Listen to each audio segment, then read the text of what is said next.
এখন তো বয়স হয়ে গেছে আমাদের, এখন এই সম্মানটুকুই তো আমাদের প্রাপ্য, তাই না? আমাদের আর কিছু আর চাওয়া পাওয়া নাই।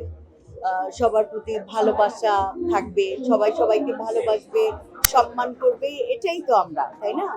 মোহাম্মদ মুস্তফা কামাল রাজের পথহারা মন চমৎকার একটি গল্প, এবং আপনারা এই নাটকে ফিরে পাবেন সেই আমাদের মারাত্মক মারাত্মক জনপ্রিয় এবং সব্বার ভালোবাসার জাহিদ হাসান ভাইকে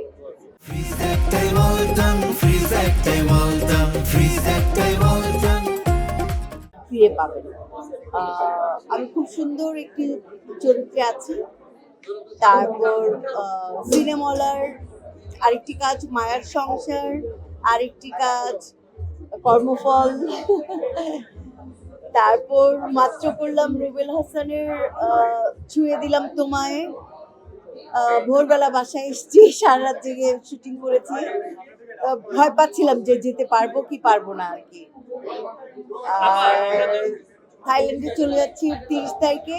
অনেকগুলো নাটকের কাজ করব, আপনারা দোয়া করবেন। আমার একটু হোম সিকনেস আছে আর কি, আমি বাসা থেকে সহজে দূরে যেতে চাই না।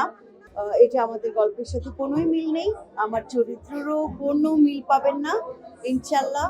সেই চরিত্রটি আমার অবশ্যই অবশ্যই অনেক বেশি চ্যালেঞ্জিং এবং আপনাদের ভালো লাগবে। ব্যাচেলার পয়েন্ট তো দীর্ঘ 8 বছর ধরে চলছে।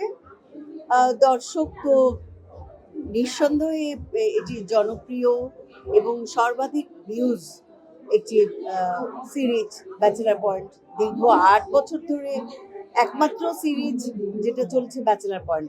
8 বছর ধরে আমার মনে হয় না বাংলাদেশে আর কোনো ধারাবাহিক চলেছে কি মানে আপনাদের কাছে আমি জানতে চাইছি, আমার অজানা থাকতেও পারে।